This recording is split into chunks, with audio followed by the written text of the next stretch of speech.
In the late 18th century, a chilling figure emerged from the rugged landscape of Yorkshire, England, a woman whose name will be forever linked with fear, superstition, and death.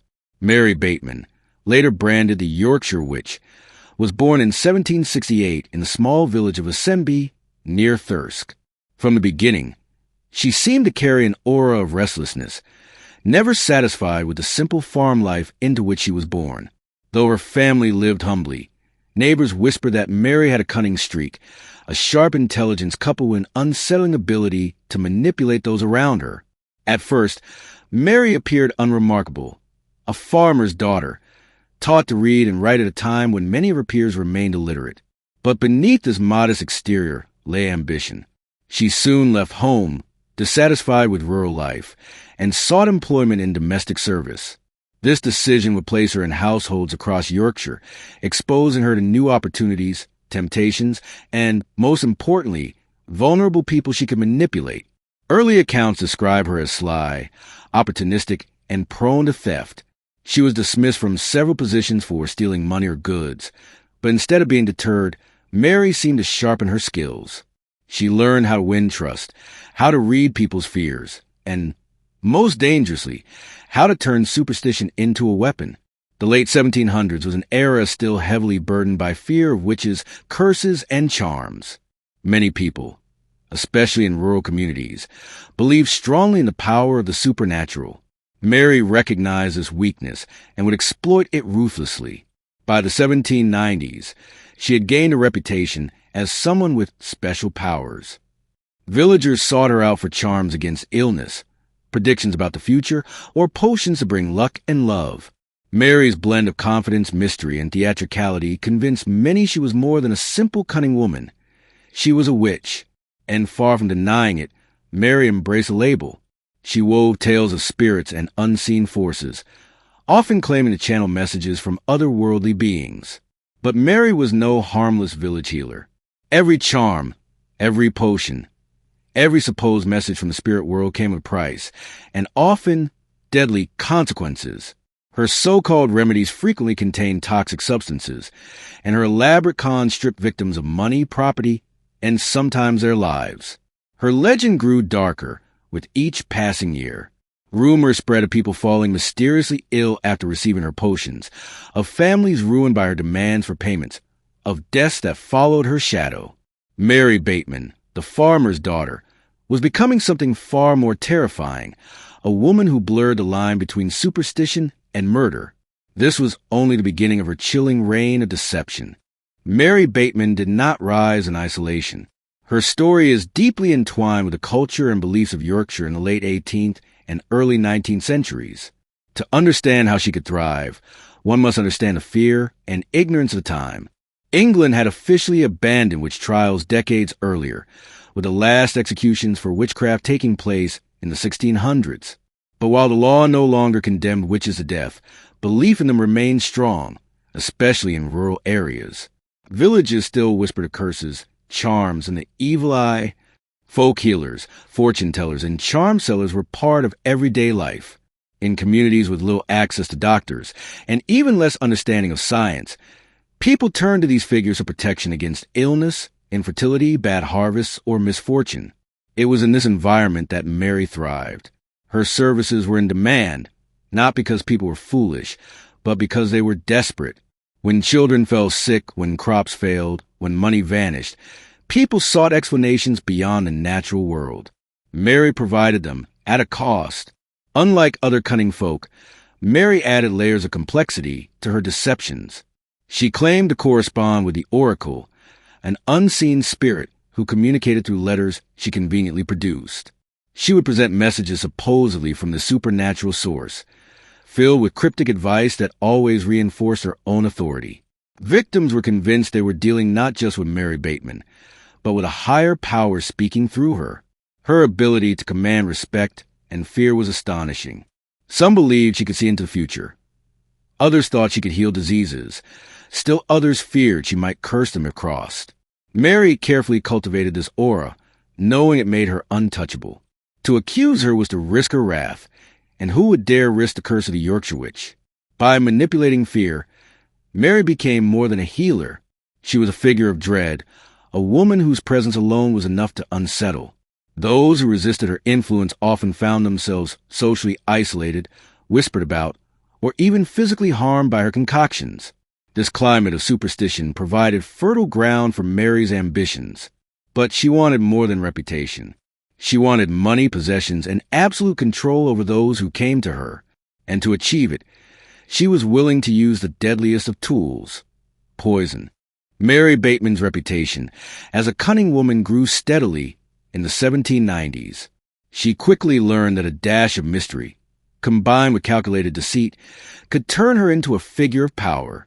While other fortune tellers and healers operated with simple rituals or charms, Mary took her schemes further. She blended theatrics, forged documents, and psychological manipulation into her trade. Her earliest recorded scams reveal her creativity. One of her tactics involved creating elaborate prophecies written on slips of paper, which she claimed came from spirits. When she sensed a client was deeply troubled by illness, money problems, or romantic woes, Mary would present a supernatural message tailored exactly to their fears. Conveniently, these messages always instructed the victims to follow Mary's advice, purchase her remedies, or provide her with money and gifts to ward off evil. She also displayed a remarkable ability to read people. With sharp eyes and a keen ear, she could detect weaknesses instantly. Was someone desperate to conceive? She would sell them a charm. Was a family worried about illness? She would provide protective potions. Did someone fear a curse? She could remove it at a steep price. Mary's concoctions, however, were not harmless. Many contained dangerous ingredients, such as mercury, arsenic, or corrosive sublimate. Victims often fell sick after consuming them, which Mary used to her advantage. She claimed it was the curse leaving the body, or insisted the illness proved the potion was working. In reality, she was slowly poisoning her clients while tightening her grip on them. Her schemes became more elaborate when she began impersonating other supernatural figures. She invented Miss Blythe, a supposed prophetess who communicated only through Mary. Mary produced letters in Miss Blythe's name, filled with mystical instructions and warnings. Her victims, believing they were receiving divine guidance, were manipulated into handing over money, goods, and even livestock. Mary pocketed the wealth and used the illusion of Miss Blythe to escape suspicion. Despite her growing infamy, Mary was rarely challenged.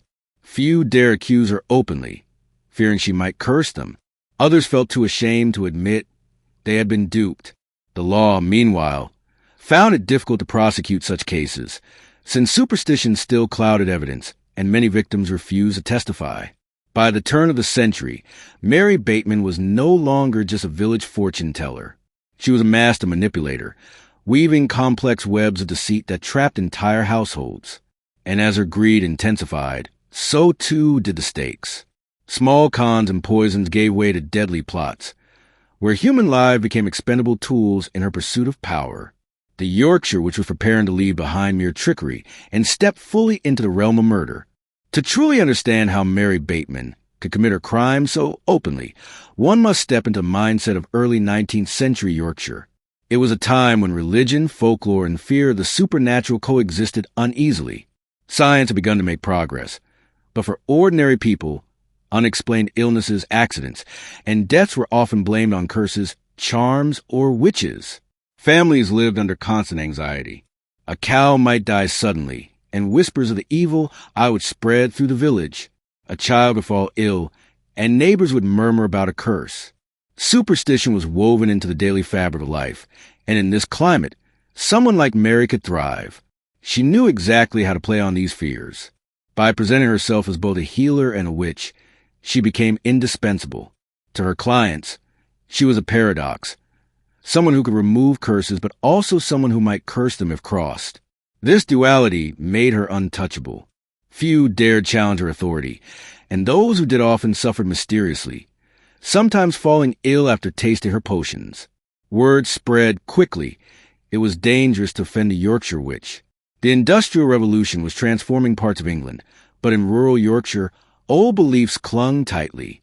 Medical doctors were rare and expensive, while cunning folk like Mary were accessible and persuasive. She offered certainty in uncertain times. For a small payment, or sometimes a fortune, she promised solutions to problems that baffled even the most devout clergy or emerging physicians. This power was intoxicating for Mary. She thrived on the desperation of others, wrapping herself in the role of both savior and destroyer. In truth, she was neither. She was a predator who sensed fear and used it as her weapon of choice. But the climate of superstition also meant that her crimes could go unnoticed, or worse, excused. Victims who died after consuming her potions were sometimes thought to succumb to natural illness or divine punishment. Others blamed unseen spirits rather than Mary herself. Each time suspicion rose, Mary deflected it with charm, lies, and more elaborate tales of supernatural influence. This environment of fear and credulity gave Mary an almost supernatural aura of invincibility. And emboldened by this, she escalated from poisoning to outright murder. The Yorkshire Witch had honed her skills in deception, and now she was ready to put them to deadly use. Mary Bateman's preferred weapon was poison. It was silent, invisible, and easily disguised within her so-called remedies. Unlike open violence, poison allowed her to maintain the illusion of being a healer, even as her victims withered before her eyes. Her method was chillingly consistent. A desperate client would approach her for help with an illness, a financial problem, or protection from a curse. Mary would offer a potion or powder, claiming it came with supernatural blessings. Sometimes she insisted her remedies had been blessed by spirits or prophets, such as Miss Blythe. The victims, reassured by her confidence, consumed the poison willingly. When sickness inevitably followed, Mary explained it away as proof that the evil was leaving the body. If the symptoms worsened, she demanded more money or goods to complete the cure. By the time her victims realized something was terribly wrong, it was often too late. But Mary's poisons weren't just about money. They were also about control. By making her victims dependent on her, she became their only hope of survival. Families handed over fortunes, livestock, and even deeds of property in the desperate belief that Mary alone could save them. The scale of her crimes expanded dramatically with the case of the Perigo family. William and Rebecca Perigo, a farming couple from Leeds, became some of Mary's most tragic victims. They believed themselves cursed and turned to Mary for protection. She convinced them that only she, guided by the spirit of Miss Blythe, could lift the curse. Over months, she extracted money, clothing, and goods from them while administering deadly remedies. Each dose brought the Perigos closer to ruin. Rebecca, in particular, grew weaker and weaker, suffering the effects of Mary's toxins. When she died in 1806, Mary showed no remorse. Instead, she continued to manipulate William, convincing him that Rebecca's death was necessary to lift the curse fully. He trusted her, even as his wife's death lay squarely at her hands. This case would become central to Mary's downfall, but at the time, it seemed she had once again escaped suspicion. Rebecca's death was attributed to illness, while Mary's reputation as a cunning woman remained intact. For Mary, the poison had worked not only on her victims' bodies, but also on their minds, blinding them to her true nature until it was far too late. The Yorkshire Witch had tasted the power of murder, and she would not stop. The story of William and Rebecca Perigo deserves closer attention, for it encapsulates the full horror of Mary Bateman's methods. The Perigos were ordinary farmers, respectable and hardworking, but like many of their neighbors, they were deeply superstitious. When a series of misfortunes struck their household, illness, financial troubles, and strange accidents, they became convinced that a curse had fallen upon them. Desperate for relief, they sought out Mary Bateman. From the moment she met them, Mary sensed their vulnerability. She wasted no time introducing them to Miss Blythe, her imaginary prophetess. Through carefully crafted letters, Mary convinced the Perigos that Miss Blythe was watching over them and would guide them through the curse. The letters, of course, always advised the Perigos to follow Mary's instructions. At Mary's direction, they handed over goods and money. Each time they balked, a new letter from Miss Blythe arrived, warning of dire consequences if they failed to obey. Terrified, the Perigos complied. Over months, Mary drained them of resources, slowly tightening her grip. The final stage of the con was deadly. Mary prescribed a series of protective potions, which she claimed were necessary to banish the curse. These potions, laced with poison, were administered especially to Rebecca, as her health deteriorated. Mary assured William it was merely the curse being purged. She even convinced him that the worsening symptoms proved the treatment was working. In 1806, Rebecca Perigo died. Her death was devastating to William, but in his grief, he still clung to Mary's assurances. She continued to manipulate him, extracting further payments and goods under the guise of finishing the ritual. William, blinded by superstition and grief, obeyed. But the Perigo case was different from Mary's earlier crimes. William survived, and he would eventually become the key to her undoing. For now, however, Mary remained untouchable. Rebecca's death was recorded without suspicion, and Mary moved on to new victims. The Perigo curse revealed the full extent of Mary's cruelty. She was not merely a thief or trickster. She was a woman who saw human life as expendable, a means to enrich herself under the cloak of superstition. The Yorkshire Witch had crossed the threshold into outright murder, and with each passing scheme, her confidence grew. What she did not know was that the seeds of her downfall had already been planted in William Perigo's shattered life. For years, Mary Bateman had deceived families across Yorkshire with her charms, potions, and the fabricated prophecies of Miss Blythe. Victims had died, fortunes had been drained, and yet she always seemed to slip through suspicion. But by the late 1800s, the cracks in her web of deceit were beginning to show. It was William Perigo, the grieving widower of Rebecca, who unknowingly held the key to her downfall. For months after his wife's death, William continued to obey Mary, providing money and goods in the belief that he was completing the rituals to lift his curse. But as time passed, his faith began to waver. He noticed how Mary always seemed to benefit from Miss Blythe's instructions, and how no relief ever came despite his endless sacrifices. The truth gnawed at him. Others, too, were whispering. While many still feared Mary's supposed powers, some quietly suspected her foul play. Stories circulated of people who had sickened after her treatments, of goods disappearing into her possession, of families destroyed by her demands. The legend of the Yorkshire Witch was no longer just a story of power. It was becoming one of suspicion. Mary, however, was unshaken. She doubled down on her schemes, continuing to pose as a healer while poisoning her victims. Her confidence was staggering. She believed herself untouchable, shielded by fear and superstition. Even when her clients died, she remained calm, offering explanations that always shifted blame to the curse, the spirits, or the victims themselves. But William Perigo's patience finally snapped. In 1808, 2 years after Rebecca's death, he could no longer ignore the truth. He took his suspicions to the authorities, accusing Mary of fraud and poisoning. His testimony was damning. He recounted how Mary had manipulated both him and his wife through the fictional Miss Blythe, how she had administered potions that weakened Rebecca until her death, and how she had drained him of money and goods even after his wife's passing. The authorities, long wary of Mary's reputation, now had concrete testimony from a survivor. Investigators dug into her background, uncovering a disturbing pattern of thefts, cons, and suspicious deaths. Slowly, the invincible aura Mary had cultivated began to crumble. The people of Yorkshire who had once feared her as a witch now whisper a new word: murderer. Mary Bateman's reign of deception had lasted for decades, but the walls were closing in, and soon she would face the justice she had evaded for so long. In 1809, Mary Bateman was arrested and brought to trial at York Castle. The proceedings quickly became one of the most sensational cases of the age. Crowds gathered to catch a glimpse of the infamous Yorkshire Witch, the woman accused not only of fraud and theft, but also of poisoning her victims to death.